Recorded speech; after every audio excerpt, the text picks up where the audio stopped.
하나님 아버지, 오늘도 주님의 자녀들을 불러주셔서 감사합니다. 아멘. 어떠한 것들에 그 상황들에 매이지 아니하고 스스로 하나님에 대한 생각들을 결정하게 하시고 그것들을 이어가게 하시고 주님이 주신 그 십자가, 우리 마음속에 있는 그 십자가로 인하여서 모든 것들을 지혜롭게 결정하게 하셔서 하나님을 믿는 믿음들을 드러나게 하시니 감사합니다. 하나님, 우리는 부족하고 연약하고 주님 앞에 죄만 지을 뿐입니다. 성령님께서 우리를 도와주지 아니하시고 우리를 하나님의 말씀 안에 두지 아니하시면 우리는 아무것도 할 수 없습니다. 그러니 우리들에게 지혜를 주셔서 이 어려운 시국을, 눈에 보이지 아니하는 이 영적 싸움을 하나님 지혜롭게 대처해 나갈 수 있도록 도우시고 주님 인도하여 주시옵소서. 우리 마음속에 십자가가 무엇이라고 우리에게 말하고 있습니까? 성경이 우리에게 무엇이라고 말하고 있습니까?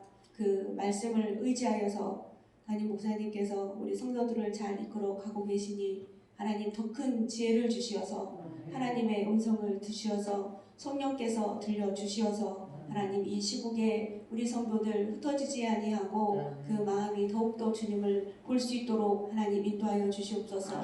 우리가 붙잡을 수 있는 것은 오직 주님의 말씀뿐이오니 하나님 아버지, 전국에 퍼져 있는 코로나로 인하여서 고통당하고 있는 주님의 백성들을 기억하여 주시고 이 일로 주님 앞에 기도하는 성도들을 기억하여 주시고 이 일로 하나님의 은혜를 간구하는 세계 모든 사람들의 그 영혼들을 주님 주 예수 그리스도의 이름으로 불쌍히 여겨 주시어서 하나님, 우리가 이 시국을 빨리 회복할 수 있도록 하나님의 은혜뿐입니다. 주님 도우시고 인도하여 주시옵소서.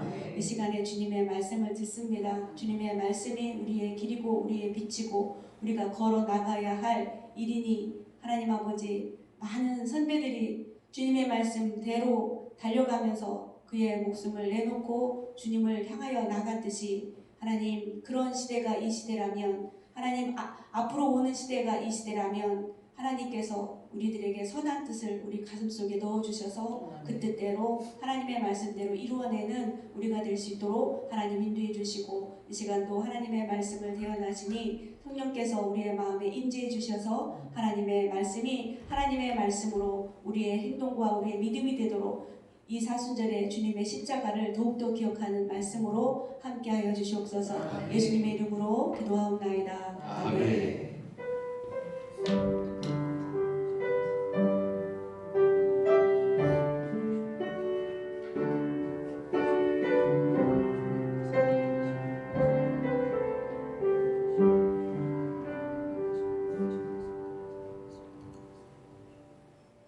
구곡기도의 2일차 하나님께서 주시는 말씀은 구약성서 에스더서 4장 1절부터 11절까지 말씀을 다 함께 보겠습니다.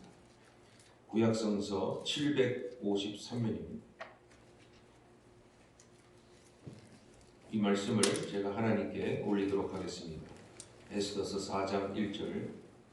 모르드게가 이 모든 일을 알고 자기의 옷을 찢고 굵은 베옷을 입고 죄를 뒤집어 쓰고 성중에 나가서 대성통곡하며 대궐문 앞까지 이르렀으니 굵은 베옷을 입은 자는 대궐문에 들어가지 못함이라. 왕의 명령과 조소가 각 지방에 이르매 유다인이 크게 애통하여 금식하며 울며 부르짖고 굵은 베옷을 입고 저희의 누운 자가 무수하더라. 에스더의 시녀와 내시가 나와 전하니 왕후가 매우 근심하여 입을 의복을 모르드게에게 보내어 그 굵은 베옷을 벗기고자 하나 모르드게가 받지 아니하는지라.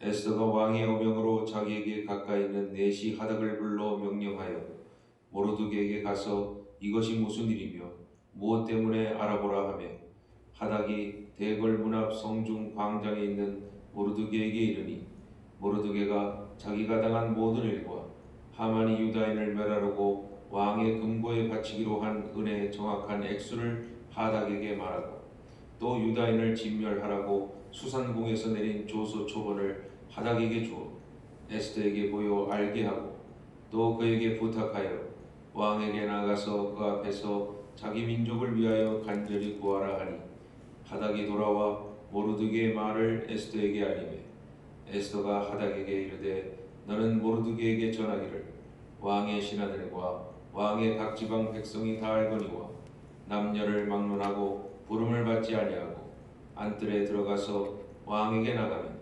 오직 죽이는 법이요 왕이 그자에게 금규를 내밀어야 살 것이다. 이제 내가 부름을 입어 왕에게 나가지 못한 지가 이미 30일이라 하라 하니라. 아멘. 하나님께 예물을 드리신 분이 계십니다.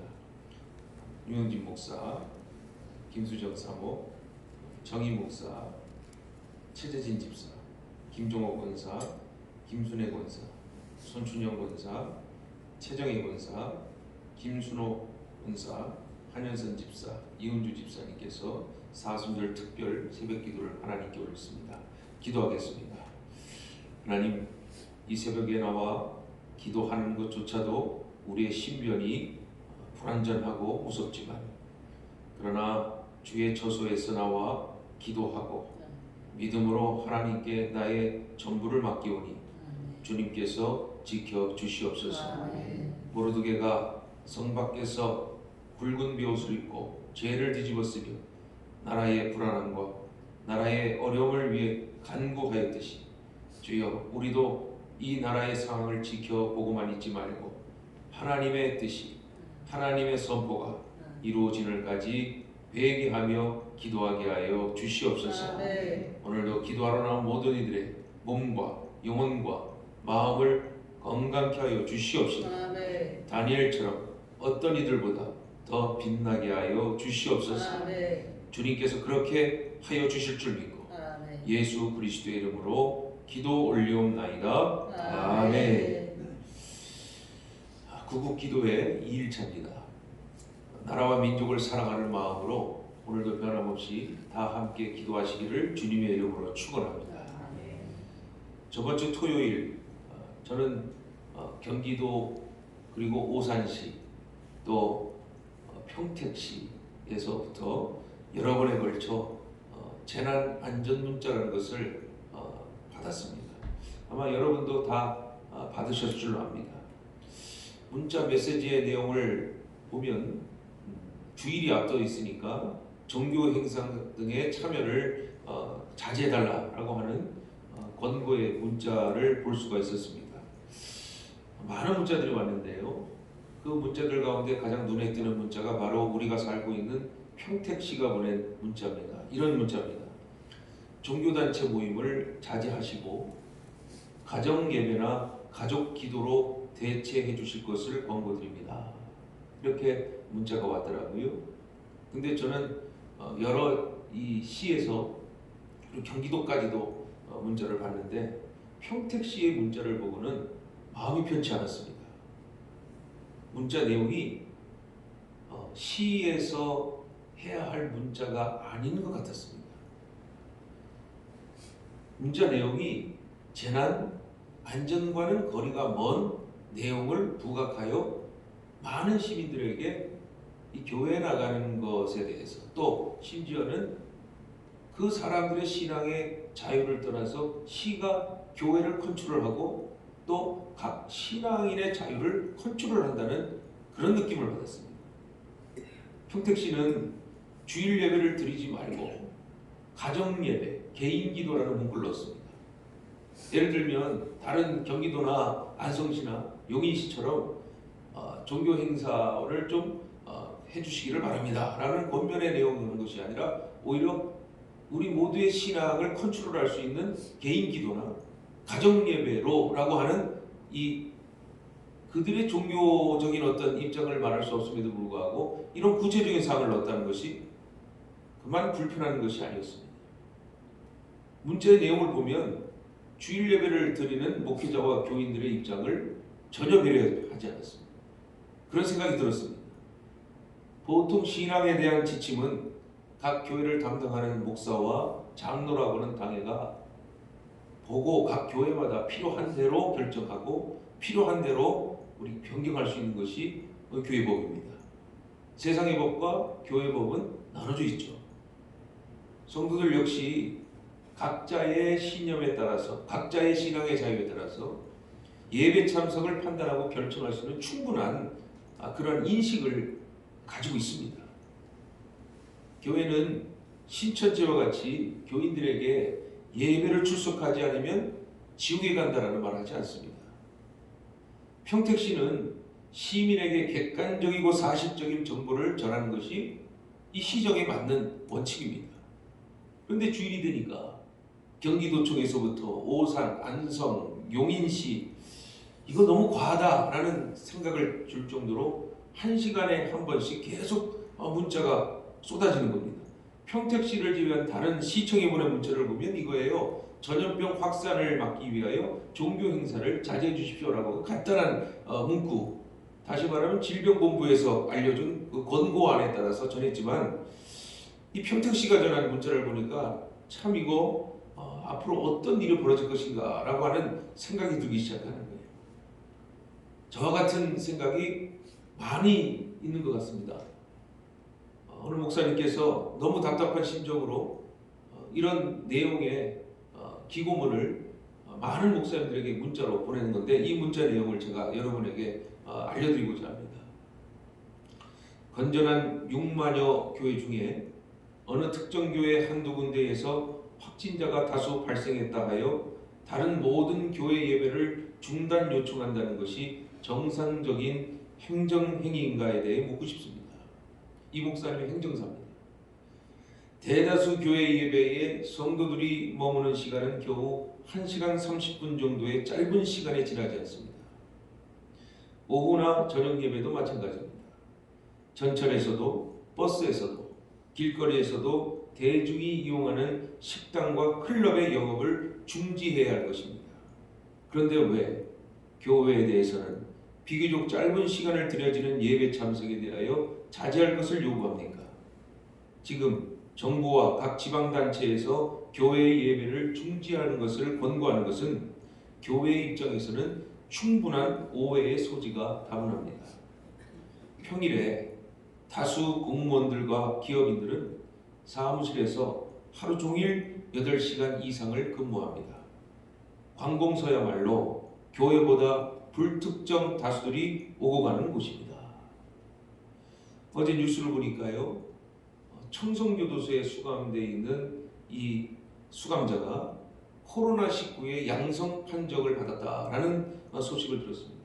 그런데 놀라운 것은 그 질병의 이 경로를 추적해 보니까 가장 의심되는 곳이 어디 아십니까?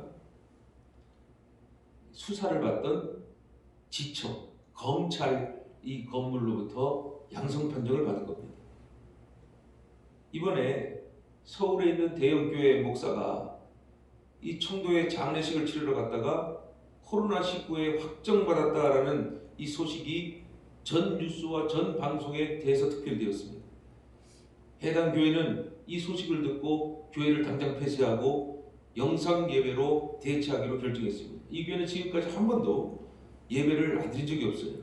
물론 예배를 안 드린 게 아니고 영상 예배를 대처한 적이 없다라고 말하는 게 정확하겠죠. 그럼에도 불구하고 수많은 사람들은 전체 교회를 혐오하고 비난하고 그 해당 교회를 욕하고 그 해당 교인들을 비난하기 시작했습니다. 그런데 어제 뉴스를 보니까 다시 그 목사님이 검사를 해봤더니 오진입니다. 음성 판정이 난 거예요. 목사님과 접촉했던 교인들을 검사해 보니까 600한 몇 명이던데 그 모든 사람들 다 음성 판정을 받은 거예요. 그 교회는 사실상 확진자가 한 사람도 없었다는 거예요. 이거 어떻게 설명하실 겁니까? 검사가 100% 정확합니까? 만일 검사가 100% 정확하다 해도요, 우리 세상에게 말할 수 있습니다. 확진자가 음성으로 바뀐 하나님의 기적이에요. 네. 저 그렇게 말씀드리고 싶어요. 네. 우리는 이런 사건들을 어떻게 받아들여야 하는 걸까요? 대한민국 전체가 안전할 수 없습니다. 지금 질병본부에서 하는 말은 집안에서도 마스크를 써야 한다 라고 얘기를 합니다. 그러니 집 안도 안전할 수 없다 이겁니다. 물론 제가 교회가 안전하다라고 분명하게 말씀드릴 수도 없습니다. 왜요? 교회에 걸린 분들이 계세요. 전염병이 아니어도 교회는 안전할 수가 없어요. 왜? 우리 외에 불특정 다수들이 오는 곳이기 때문에. 전혀 모르는 사람들이 와서 예배를 드리는데 예배를 드리다가 어떤 사람이 칼을 들고 들 수도 있는 거예요. 요즘은 많은 병들이 있습니다. 이런 질병보다도 조현병, 조증, 우울증, 그 밖에 여러 가지 정신질환들, 그런 분들이 한번 움직이기 시작하면 이거 걷잡을 수 없는 겁니다. 교회는 우리의 건강과 안전을 지키러 오는 것이 아니고, 교회는 내가 하나님께 산제물이 되어 하나님께 예배하고 찬양하고 경비하기 위하여 내 목숨을 하나님께 맡기기 위하여 오는 것이 교회라는 것이에요. 네. 개념이 틀리는 거예요. 네. 교회는 세상의 안전을 위하여 기도하기 위하여 모이는 것이지 내 생명 지키기 위한 거 아니에요. 네. 아무리 평택 씨가 주일에 예배하지 말고 가정 예배를 드리시고 개인 기도하세요? 물론 우리에게는 권면이지만 믿는 자에게는 이건 큰 충격입니다. 오히려 교회는 확진이 안 돼 있으면 다 함께 모여서 평택 씨의 안전을 위하여 기도하는 것이 우리의 사명이에요. 네. 누구도 기도하지 않잖아요. 전염병을 다스리는 것은 정부가 아닙니다. 하나님입니다. 네. 우리 그걸 믿으니까 하나님께 모이는 거예요. 네. 믿으니까 우리가 기도하는 거죠. 네. 왜 쓸데없이 모이겠어요? 믿으니까 기도하기 온 겁니다. 네. 교회는 말이죠, 복받는 공동체가 아닙니다. 교회는 믿음의 공동체입니다. 네. 교회 공동체가 믿음을 잃어버리고 예배를 파하고 기도를 소홀히 한다면, 그리고 그 대신 자기의 안녕과 자기의 건강과 자기의 평안을 지킨다면 이건 뭐예요? 분명히 말씀드립니다. 세속화된 겁니다. 잘못된 겁니다. 교회는 단 한 명이 오든지 두 명이 오든지 성경에 나온 대로 하나님 앞에 예배를 드릴 줄 알아야 돼요. 네. 교회 공동체인 교회들 역시 믿음을 지킬 의무와 책임을 감당하는 것은 목사의 말이 아니라 성경에 기록된 말이에요. 네. 단 여러분 조건이 있어요. 성도의 신앙의 의무와 책임은 어디와 수반되느냐? 각자의 믿음의 분량에 따라 책임이 수반이 되는 거예요. 네. 하나님 앞에서 우리는 최고가 되는 게 아니고요, 최선을 다할 뿐이에요. 네. 신앙의 이 다릅니다. 달란트도 다르고 신앙의 정도도 다르고 신앙의 상황도 다 달라요. 그러니까 그 사람의 신앙의 자유는 각자가 다 인정해 주는 겁니다. 목사는 책임을 지고 문 열어 기도하라고 모인다 하면 목사의 이건 자유고요. 성도는 몸이 아프다, 아니면 뭐 내가 좀 어지럽다, 내가 오한 증상이 난다, 그러면 당연히 집에 격리되어야 되는 겁니다. 그리고 그곳에서 예배하는 겁니다. 각자의 신앙의 차원이 있는 겁니다. 자유라는 거죠. 저번 주 토요일에 은퇴하신 권사님께서 아주 미안한 마음으로 저에게 전화를 주셨습니다. 권사님께서 두렵고 떨리는 마음으로 겨우 입을 열어 목사님 죄송합니다 라고 말씀하시는 거예요. 아니 뭐 대뜸 죄송하다 하니까 불안한 거예요. 왜 이런 말씀하실까? 사연을 이렇게 들어보니까 부득이하게 주일 예배 참석을 할 수 없으니 목사님 죄송합니다. 병원에 갔더니 의사가 우리 권사님은 나이가 85세 이상이 되셨으니까 노약자시니까 집에 꼭 앉아 계세요. 이 위기의 순간에 어디라도 한번 걸리면 큰일 납니다. 그 마음이 불안한 거예요. 마음이 불안하고 또 하나는 주일 예배를 내가 가야 되냐 말아야 되는 이 미안함이 또한 우리 권사님 마음을 엄습한 거예요. 그럼 제가 뭐라 그래요? 권사님, 우리는 순교를 위해 하는 교회 아닙니까? 오세요. 죽어도 주를 위해. 저는 그렇게 하지 않습니다. 저는 그런 목사 아닙니다. 지금 권사님 마음이 불안하니까 전한 거 아니겠어요? 오겠다는 마음 아닙니다. 불안해서 내가 집에서 있겠다 이 말 아닙니까? 그러면 딱 듣고 이 말을 드렸어요. 괜찮습니다. 권사님 괜찮아요. 왜? 하나님이 권사님의 이 미안한 마음 다 아시기 때문에. 전 느꼈어요. 각자의 신앙은 자유이기 때문이에요. 우리 권사님이 예배 한번 드리지 않는다고 해서 어느 누구도 우리 권사님 보고 죄인이다, 뭐 신앙을 배신했다, 뭐 그리스도인이 아니다 라고 말할 수 있나요? 교회에서 불안하고 무서워하면서 예배를 드리는 것보다는 집안에서 내 마음이 평안을 찾고 안정을 찾아 홀로 기도해도 여러분 하나님이 되어보셔서 하나님으로 생각해보세요. 불안해가지고 무서워서 예배 드리는 것보다는 그 85세 고령된 어르신이 그래도 주일 되면 기도 안 하시겠습니까? 그 평생을 기도했는데요. 기도하고 말씀 보면서 또 녹화된 이 예배상을 보면서 그 속에 들어가 기도한다면 영적으로 예배 드린다면 저는 그것이 하나님 보시기에 복된 예배될 줄 믿습니다. 아멘. 하나님께서 권사님에게 진정으로 하나님 앞에 예배를 드리기를 한다면 하나님께서도 공간과 시간을 초월하여 역사심이 있다는 사실이에요. 거기도 위로가 있고 평안이 있는 거예요. 아멘. 이처럼 기독교는요 신앙의 자유를 존중합니다. 아멘. 다만 기억하십시오. 신앙의 자유와 자유로운 신앙생활을 구분하셔야 됩니다. 신앙의 자유란 자기의 신앙을 지키기 위하여 이 하나님의 뜻대로 살기를 힘쓰는 것을 말하는 거예요. 즉 거룩한 자유를 말하는 거예요.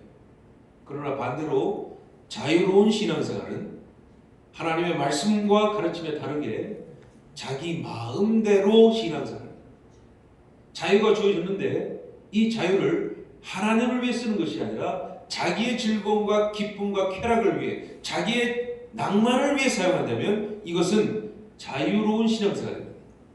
그러나 하나님을 위해서 내가 좀 덜고 포기하고 내가 최선을 다하여 하나님께 영광 돌리기 위해 한다면 이것은 바로 나의 본능과 나의 욕망을 자제하고 내가 신앙의 자유를 찾게 된다는 거예요.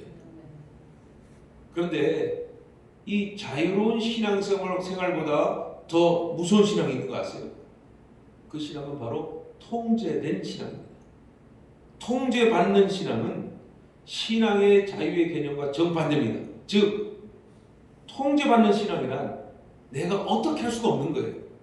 타인으로부터 아니면 다른 공권력으로부터 내 신앙의 자유를 빼앗기는 겁니다. 통제당하는 겁니다. 신앙의 자유라 함은 권력과 돈으로 통제를 받고 이 방해를 받는 것을 말합니다. 대표적으로 중국은 정부가 교회와 교인들의 신앙을 철저하게 통제하고 규제합니다. 중국 교회는 가정교회와 삼자교회가 있는데 삼자교회는 중국 정부가 세웠고 중국 정부가 통제하는 교회인데요. 최근 중국 정부가 삼자교회 지도자들과 교인들에게 기독교 신앙과는 전혀 다른 사회주의적인 개념을 강요하고 있습니다. 처음에는 아무렇지 않다가 갑자기 이 중국의 국기를 달라, 오송홍기를 달아라. 그리고 교회의 명령에 이 정부의 명령에 따르지 않는 교회는 즉시 교회를 문 닫고 그 해당되는 담임 목사를 감옥에 집어넣어 버립니다. 중국 정부는 지역의 교회를 세우기도 하지만 폐쇄시키기도 하고 중국 정부의 말을 듣지 않으면 교회를 해체시키고 교인을 흐트러버리고 교회의 건물을 철거하기도 합니다. 심지어는 성경을 사회주의 이론에 맞도록 집어넣고 뺀단 말이에요. 성경은 가감할 수가 없는데 집어넣고 뺀단 말이에요. 더 큰 문제는 통제받은 신앙은요, 그 통제를 받고 있는 지금의 세대가 문제가 아니고 그걸 지켜보고 바라보는 다음 세대는 더 그 신앙이 변질되고 그 신앙이 무너진다는 사실입니다. 또 다른 통제된 신앙의 대표적인 사례는 지금 불거지는 신천지죠. 신천지는 성경 말씀을 자신의 교리에 맞추어서 쇠뇌시키는 이단 사이비 종교입니다. 교회를 포기의 대상으로 삼습니다. 추수꾼을 보냅니다. 그리고 교인들을 추수하는 하나님 원치 않는 죄를 저지른 자들이에요. 이번에서 보셨잖아요. 자신들의 사역을 떳떳하게 드러내지 못하고 비밀리에 항상 숨기고 감추고 은닉하고 모든 것이 하나님 앞에 정직하지 못한 것을 우리가 이 결과로 볼 수 있는 거예요. 그들이 신앙에 한번 들어가 버리면 자유가 없으니까 통제돼 버리니까 가족들 버리죠. 지인들 버리죠. 그리고 그들 스스로를 격리시켜 버립니다. 그리고 또한 그들까지도 포교시키려고 하는 아주 무서운 쇠뇌시키는 집단이에요.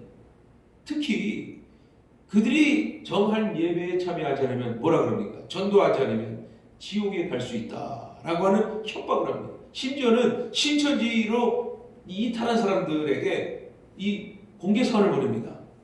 계시록을 보라고. 당신들은 이미 구원의 기회를 잃어버렸다고. 성경과는 전혀 다른 얘기예요. 종교로 사람들의 이성과 사람들의 지성을 통치한다는 것이죠. 지금 우리가 사는 세상인 어떤 세상이죠? 포스트 모더니즘, 다원주의 사회. 이 말은 다 맞다, 누구든지 옳다, 누구든지 다 맞다라고 하는 세상이에요. 타협하는 시대. 절대 진리 없는 상대적인 진리만 남은 시대. 틀린 게 없대요. 다 맞대요. 다 옳대요. 다만 틀린 게 아니고 다르다라고 주장하는 시대. 개인이 서로 옳다고 주장하는 것을 싸우면 중재하고, 그리고 거기에 따른 기준을 세우는데, 이렇게 서로의 개인주의적인, 더 개인적인 주장이 앞서고 개인적인 상황이 많아지고 갈등과 분열이 일어나면 결국 어느 기관이 높아질 겁니까? 공권력이 더 높아지는 거예요. 그럼 점점 공권력은 법을 만들고 제도를 만들어서 개인들의 자유를 통제하고 억압하는 데 더 힘을 쓸 겁니다. 그럼 자유는 이제 서로 다르다는 것조차 못하고 국가가 정한 대로 움직일 수밖에 없어요. 왜? 서로가 다르기 때문에, 서로 갈등하기 때문에, 서로 혼란을 일으키기 때문에. 그러면 누가 법이 됩니까? 누가 진리가 되죠?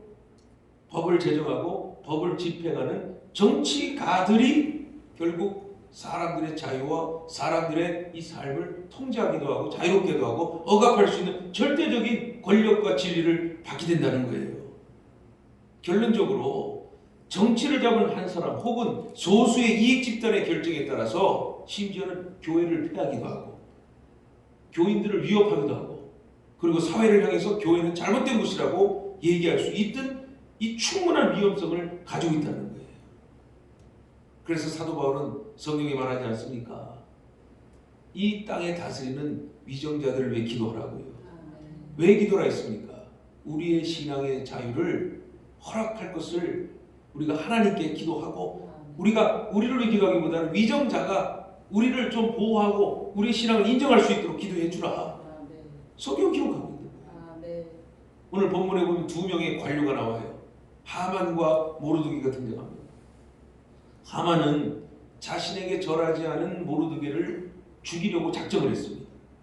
그런데 이 하만의 권력이 너무 세다 보니까 어느 것까지 계획을 합니까? 이왕 저 모르드게 죽인 김에 모르드게가 속한 유다 민족 싹이 싹 다 이 페르시아 제국에서 다 몰살시킬 계획을 세요. 권력을 가졌으니까. 정상적인 사람이라면 이런 무서운 계획 세우지 않습니다. 정치가의 우선순위는 정치적 기술이 아닙니다. 윤리입니다. 도덕입니다. 사람을 사랑하는 것에 있습니다. 정치의 목적은 사람을 보호하고 사랑하는 것에 있어요. 근데 하만이 신이 돼버렸어요. 하만이 모든 권력을 잡아버린 거예요. 그러니 하만이 본인도 생각할 수 없는 끔찍한 계획을 세우기 시작했던 겁니다. 그게 어디로 귀결됩니까? 권력의 욕망에 빠져버리고 권력에 만든 죄에 빠져버린 거예요. 잘 보세요. 하만에 대한 누가 있습니까? 사단의 세력이 있습니다. 왜요? 이 일은 하나님이 원치 않는 일입니다. 하나님은 어느 누구도 죽이고 싶은 그런 분이 아닙니다.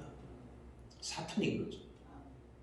하만이 유대 민족을 멸하기 위하여 제비를 뽑아 택한 일이 언제였느냐?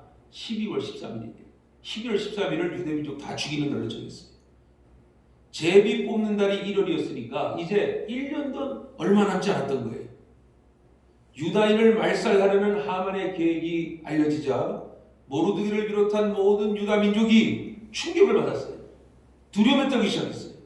큰 아픔과 시리에 빠져버리고 말았어요. 모르드게가 굵은 배를 입고 죄를 쓰고 지금 대성통곡을 합니다. 유다인들도 똑같이 이 통곡하고 금식하며 울부짖고 수많은 사람들이 베옷을 입고 죄를 뒤집어 쓰고 같이 울고 있습니다. 옷을 찢고 굵은 배를 입고 죄나 먼지를 뒤집어 쓴 건 뭐예요? 죄를 용서하소서. 우리의 비통함을 하나님 알아주시옵소서. 이게 구약시대의 오랜 풍습 아닙니까? 그러자 에스더와 시녀와 내시가 이 모르드게 사정을 알려준 거예요. 에스더의 관심사는 뭐예요? 다른 거 다 필요 없어요. 자기를 키워주고 자기를 여왕으로 올려준, 왕비로 올려준 이 모르드게만 관심 있었던 거예요. 처음에는 아주 생각이 좋았던 거예요. 그러니 에스더가 마음이 아파서 자기 시녀를 통해서 뭐합니까? 좋은 의복을 모르드게에게 주면서 이렇게 하지 마세요. 왜 그러세요? 빨리 베옷을 벗어버리고 이 여왕의 이 맞는 친척의 옷을 입으세요. 그런데 모르드게가 그 옷을 입습니까? 입지 않습니다. 거절합니다. 상황이 아니잖아요. 그러니 굵은 배를 입고 죄를 뒤집어 쓰고 성중에 나아가서 대성통곡을 하는 거예요. 오늘 말씀에 나와 있죠. 베옷을 입는 자는 성문 안으로 들어갈 수가 없어요. 그러니까 그 광장에서 우는 거예요. 유다인들과 함께 우는 거예요.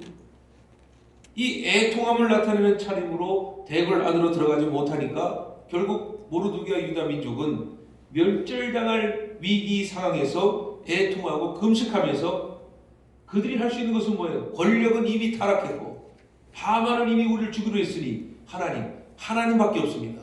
하나님 우리를 구원하여 주시옵소서. 하만의 계획은 유다인들에게 매우 충격적인 사건이라는 것이 드러났다는 거예요. 하지만 유대인들은 그럴수록 더 하나가 되었고 더 함께 모여서 하나님 앞에서 모두가 동일하게 하나님을 매달리기 시작했어요. 자, 7년쯤 남지 않은 말살 정책이 이루어질 때 여러분 봤을 때 이거 모르드게가 절 한 번 했으면 되는 거를 모르드게가 그냥 미안합니다 하면 되는 것을 왜 이런 일을 큰 일을 벌였는가? 아닙니다. 이 어려운 위기 중에 기회라 말씀드렸어요. 왜 기회일까요? 유다 민족이 하나 됐어요. 하나 돼서 하나님을 부르짖었어요. 사랑하는 성도 여러분, 우리의 믿음이 평안을 구하기보다는 지금 이 국난과 위기의 시점에서 우리가 무엇을 해야 됩니까? 집안에 가만히 앉아가지고 홀로 내 안정과 건강을 위해 기도할 때입니까? 뭐 그럴 때도 신앙의 자유니까 그건 그럴 수가 있어요. 그러나 우리가 지금 이 전체적인 상황을 보면 성경은 세계관을 바꿔요. 성경 모르는 사람들은 내 평안과 내 복만, 내 가족의 기쁨만 누리지만 성경을 보면요 세계관이 하나님의 이 역사하심을 보게 된단 말이에요. 그 역사함을 보고 있는데 어떻게 가만히 있어요? 대한민국 정치가, 대한민국의 경제가, 대한민국의 안보가, 대한민국의 외교가 지금 위기 중에 있음에도 불구하고 성령은 우리에게 이 기사만 보게 하고 아이고 이럴 줄 알았어. 누구 때문이야? 누구 때문이야? 라고 하십니까? 성령 그렇게 하시는 게 아니에요. 성령은 우리에게 말씀하시는 거예요. 기도할 때다. 기도할 때다. 저는 이 강단에서 보수도 아니고 이 좌측도 아닙니다. 하나님 중심으로 말씀드리는 겁니다. 우리 기도할 때 하나님 4월 10월 총선입니다. 우리 보통 누구 봐요? 인물도 안 봐요. 우리는 내가 어디 태어났냐 거기 뽑아버려요. 내가 어디 선호하냐 뽑아버려요. 내가 어느 당을 좋아하냐 뽑아버려요. 사람 안 봅니다. 사람 있잖아요. 대한민국 성향이 그래요. 우리가 지금 어디로 치우쳐야 돼요? 치우칠 데가 없습니다. 좌도 문제가 있고요. 우도 얘기할 거리가 없어요. 그렇다고 해서 좌우를 뽑지 말라는 게 아닙니다. 우리 자신이 바로 서야 된다는 거예요. 좌로나 우로나 치우치지 말고 우리의 한 표뿐만이 아니라 하나님이 대한민국의 운명을 결정하는 4월 15일입니다. 주여 이 총선이 하나님의 거룩한 뜻을 이뤄나가는 아니 뭐 정치를 잘하든 못하든 우리의 신앙의 자유를 허락할 수 있는 정치가를 허락하여 주시옵소서. 그 정도는 기도될 거 아니에요. 나라가 평안해야 됩니다. 나라가 강건해야 됩니다. 그래야 성도가 평안해지는 거예요. 그곳에서 교회도 마음껏 기도할 수 있는 거예요. 선교할 수 있는 거예요. 이번 총선에는 하만과 같은 자가 아닌 모르드게와 같은 하나님과 사람을 사랑하고 섬기는 자의 이 정치 지도자를 잘 생각하고 기도하면서 또 우리 전체적인 대한민국을 위해서 지금 위정자를 위해서 그가 온전한 정치를 할 수 있도록 기도해야 된다는 사실. 하나님의 사람들은요 기쁘든지 슬프든지 불가능이 찾아오든지 가능하든지 크고 작든지 모든 기준은 내 기준이 아니라 하나님의 기준으로 아멘. 이 위기에 하나님이 우리에게 무엇을 원하는 걸 깨달아 아멘. 나라 살아가는 마음으로 기도하시기를 주님의 이름으로 축원합니다. 아멘. 우리 다 함께 기도하겠습니다. 첫 번째 기도 제목입니다. 우리 변함없이 30일 동안 그대로 기도합니다. 대한민국과 한국교회를 위해 기도합니다. 두 번째, 평택과 주 예수교회를 위해 기도합니다. 세 번째, 우리에 속한 가정과 개인의 영성을 위해서 이 세 가지 제목을 놓고 우리 다 함께 기도하겠습니다. 기도합니다.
새벽을 깨워 주님 앞에 이 어두운 세상, 정말 죄악이 가득한 세상을 뚫고 거룩한 주의 처소에 모여 기도로 나라를 사랑하고 기도로 하나님의 뜻을 위하여 간구하니 감사합니다. 아멘. 대한민국 한국교회 일어나게 하여 주시옵소서. 아멘. 이 평택이 하나님 앞에서 회개하게 하여 주시옵소서. 아멘. 우리 주 예수교회도 철저히 회개하여 하나님의 일을 생각하고 아멘. 하나님의 영광을 위해 쓰임받는 아멘. 주의 복된 교회 되게 하여 주시옵소서. 아멘. 우리 살아가는 각 가정 건강을 지켜주시되 아멘. 영적 건강도 강건케 하여 주시옵소서. 아멘. 또 우리 각 개인들이 각자의 신앙의 자유를 찾아 그러나 하나님 앞에 그 믿음을 지켜나가기에 확실한 자들이 되게 하여 주시옵소서. 아멘. 그들의 영성이 삶을 이끌고 그 아멘. 영성이 삶의 모든 부분과 모든 부족함을 채워나갈 수 있도록 아멘. 하나님께서 주장하여 주시옵소서. 아멘. 예수 그리스도의 이름으로 기도 올려옵나이다. 아멘. 아멘. 찬송가 272장 찬양했습니다.